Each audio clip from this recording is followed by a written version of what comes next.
Welcome everybody. I'm so excited to be doing this with you guys.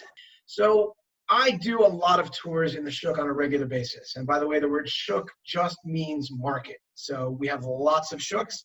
If I say the Shuk, like most Jerusalemites, I mean the one near me, Machane Market. So I want to get started by talking to you guys for a few minutes about the history of how the Shuk developed. Okay. For starters, I can't tell you when the Shuk was founded because it wasn't. There was no grand opening of Machane Market, okay? It came about organically, pun intended.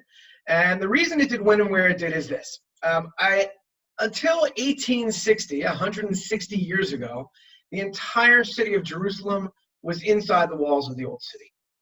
First neighborhood was called Mishkanot Sha'ananim. Some of you may have heard of that. Montefiore's windmill opposite the old city's walls. And after that first neighborhood, over the next 15 to 20 years, you got a bunch of scattered neighborhoods, not all next to each other, just anywhere the Jews could find and buy land. Two of the early neighborhoods were right next to where the Shuk is today. One was called Beit Yaakov, and the other was called Machane Yehuda.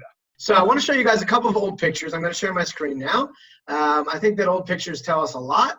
And I want you to know, though, that these are not just old pictures of Jerusalem. Both of the photos I'm about to show you are taken within a 5-minute walk of the Shuk itself. So it's this area of Jerusalem.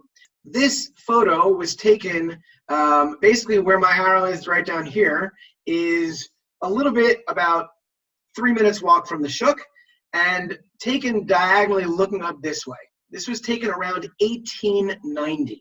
Okay, so this is what this area looked like about 130 years ago. If you see this building right over here that I'm circling, this building here sits directly opposite the Shuk on Yafo Street to this day. And the Shuk basically runs from here this way. This is where the Shuk is today. Back then, there was no Shuk yet.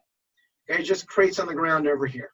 I want to show you guys a very short video, or actually a segment of a video that I did a few years ago for ILTV, about one of the dishes here. And after we're done with it, I'll come back and I'll tell you just a drop about this community. We're going now to a place called Chachapuria. Chachapuria. An interesting name. Yeah, it's a Georgian place, not the state, the country. You've heard of a pizzeria. What does a pizzeria make? Pizza? What does a Chachapuria make? Khachapuri. Khachapuri, very good. Khachapuri is a collective term for a number of different regional dishes in Georgia, and it means cheese bread. Oh, he's making a special one just for Natalie. Here's what you're gonna do. Yeah, how exactly do you eat this? Take the fork, okay? You see there's the egg there. I want you to pop the egg, okay? Mix it up with the cheese. Mix it all up with the cheese. Good, mix it good. Get some elbow grease in there. And when you're done mixing it, put down the fork and don't touch it again. Then we're gonna tear off pieces of the bread and scoop up the inside. Now I gotta say, this is not necessarily healthy food, but it's healthy for the soul. Joel, sorry, I don't want to interrupt you, but we have a bunch of cabinet people there. I did not even tell him that we were just in Georgia having a cooking class to make khachapuri this year. So that was awesome. Really awesome. Did you make that kind? Because there's actually like 5 or 6 different kinds of khachapuri. So I want you guys to feel as much as possible like you're in the Shuk. So I have a little surprise for you here. Give me a second. You ready, guys? Here we go. Look behind me. You guys are walking through the Shuk. Look at all this delicious food, guys. I took this video just on Friday. These are my favorite guys selling nuts. They have delicious nuts and dried fruits. Yeah. Okay. Got some nice chicken. Everybody's happy to see everybody. This was literally just on Friday, so people were still shopping and everything. Great produce over here. That's one of my favorite produce stands. You guys like that? Yeah. Well done. That was awesome. Thank you. That was pretty awesome. But I do also want to give you one more video just with sound. So you actually just see what it was like literally this past Friday in the Shuk. Obviously, it's not like what's normal. We all know this is not normal right now, but I do want to at least just give you a taste of what's going on right now. And it's just 1 minute long, not even half a minute long. Oh, this is the Shuk here on Friday morning. People are still out. Everybody doing their shopping because it's Shabbat coming and we gotta eat. Lots of people still here. maybe fewer than a regular Friday, but still kind of early. And here you see lots of people. So Machane Yehuda is the uncovered part of the market, and it's named after the neighborhood that was across the street. That's the part that has no roofs over it, and the reason it has no roofs is because that's where all the trucks make their deliveries every morning. So the trucks drive in over here, drop all the food off for the different stands, and then they go out over here. This street over here is called Eitz Chaim, and that one has the roofs over it. That's the main part of the covered part of the market. And then you have a bunch of cross streets that run in between them like the rungs of a ladder. And now anybody who comes through the market, even during the daytime, because some of the shutters are down, these gates, even during the daytime you'll see a lot of them, but certainly at night everything is down. But the one time that everything in the market is closed is Shabbat, Sabbath. It is completely empty in the market. I'm sure most of you have never seen the Shuk like this, okay?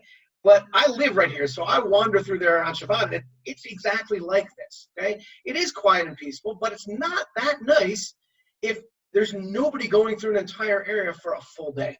Solomon Souza. Solomon's nickname is Sonny, so if I say Sonny, it's the same guy. This is him painting that same painting I just showed you before.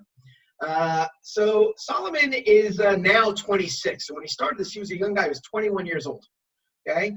And he is actually completely self-taught as an artist. Okay? He had no formal training, or almost no formal training, but he's got it in his genes. His grandfather was an extremely famous Indian artist named F.N. Souza from Goa originally, and then Bombay. Now I'm going to go through a whole bunch of paintings. Some of them I'll speak a little bit more about, some of them a little bit less, but moving through these sort of categories again, and hopefully tell you some interesting stories, maybe inspire you with some of their stories as well. So I'm going to go back now to biblical scenes. And this is actually one of my favorite paintings that he did. It's very different from some of his other ones. And if you look at this wide mural, on the left over here, you see, for example, a rifle, a gun. And over here, you might see what looks like a spear and an axe over here. Maybe there's a gun over here, maybe even a little bit of blood. But on this side, notice a shovel and a pitchfork. And it's hard to see because it's dark in this picture, but right over here is a dove. And this is Sonny's interpretation of the famous prophecy of beating swords into plowshares, taking weapons of war and turning them into weapons of peace, or not weapons, but articles of peace. And I think it's really beautiful, really well done, really moving piece as well. So I like this one a lot. This man's name is Alexander Zayed. In the early 20th century, 1904, he moved from Siberia to Israel. And he was a founder of two movements. First one that was called Bar Giora, and then afterwards one called Hashomer, that were designed, back then there were Zionist Jews living in the land of Israel. It was not the state of Israel yet, as you may know. It was under the Ottoman Turks. And there was a lot of danger for a lot of them because the Arabs that they lived around didn't like them very much sometimes. There was a lot of tensions. And so these movements were basically security organizations that he started to help protect Jewish settlements. If anyone ever goes to the north, to the Jezreel Valley, if you're near Yokneam, or near the town of Kiryat Tivon, there's an archaeological site called Beit Sharim, up on the top of the hill, and you can even see it from the road. In the distance, there's a statue of him sitting on his horse. It's very noticeable, and so that's Alexander Zayed. Can you walk through us through the changes that happened over the last few years from your own eyes, from your own experience?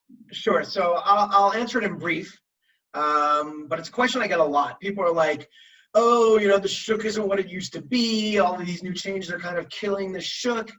So I'll say a few things, and of course this is my opinion.